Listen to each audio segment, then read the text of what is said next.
പത്തനംതിട്ട റാന്നി ഐത്തല കളരിക്കൽ കടവിൽ 2 കുട്ടികൾ ഒഴുക്കിൽപ്പെട്ടു. +2 വിദ്യാർത്ഥികളെയാണ് കാണാതായത്. അഗ്നിരക്ഷാസേന സ്ഥലത്തെത്തി രക്ഷാപ്രവർത്തനം തുടരുകയാണ്. വിവരങ്ങളുമായി പത്തനംതിട്ടയിൽ നിന്ന് ഷിജോ കുര്യൻ ചേരുന്നു. ഷിജോ കുര്യൻ, അന്വേഷണം തുടരുകയാണോ? എന്താണ് വിശദാംശങ്ങൾ? ദിലീപ് കുമാർ, ഒഴുക്കിൽപ്പെട്ട 2 വിദ്യാർത്ഥികൾക്ക് വേണ്ടിയുള്ള ഫയർഫോഴ്സിന്റെ രക്ഷാപ്രവർത്തനം ഇപ്പോഴും പുരോഗമിക്കുകയാണ്. ഇന്ന് വൈകിട്ടോടുകൂടിയാണ് ഐത്തല കളരിക്കടവിൽ +2 വിദ്യാർത്ഥികളായിട്ടുള്ള 2 കുട്ടികൾ ഒഴുക്കിൽപ്പെട്ടത്. ഇവർ റാന്നിയിലെ സഹപാഠിയായിട്ടുള്ള കൂട്ടുകാരനെ കാണാൻ വേണ്ടി വീട്ടിലെത്തിയതാണ് 10 പേരടങ്ങുന്ന സംഘം. അതിന് പിന്നാലെ ഐത്തല കളരിക്കൽ കടവിൽ കുളിക്കാൻ വേണ്ടി എത്തിയപ്പോൾ 2 കുട്ടികൾ ഒഴുക്കിൽപ്പെടുകയായിരുന്നു. കോന്നി സ്വദേശിയായിട്ടുള്ള ജോഷിൻ, മൈലപ്പുറം സ്വദേശി ക്രിസ് എന്നിവരെ കാണാതായി എന്നുള്ളതാണ് നമുക്ക് ഇപ്പോൾ ലഭിക്കുന്ന വിവരം.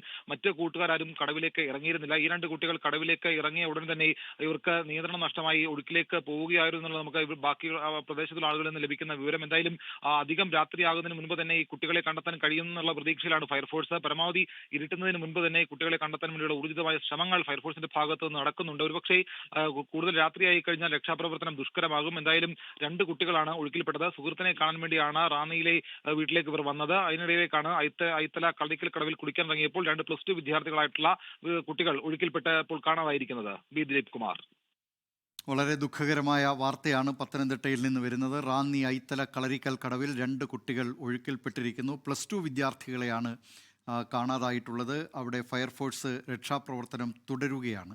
വിവരങ്ങൾ നൽകിയത് പത്തനംതിട്ടയിൽ നിന്നും ഷിജോ കുര്യൻ. ലോകത്തെവിടെയായാലും ഏത് സമയത്തും 24 വാർത്തകളും ഓഗ്മെന്റഡ് റിയാലിറ്റി പാക്കേജുകളും എക്സ്പ്ലെയിനറുകളും വിശദമായി കാണാൻ ഞങ്ങളുടെ യൂട്യൂബ് ചാനൽ നിങ്ങൾക്ക് സബ്സ്ക്രൈബ് ചെയ്യാം.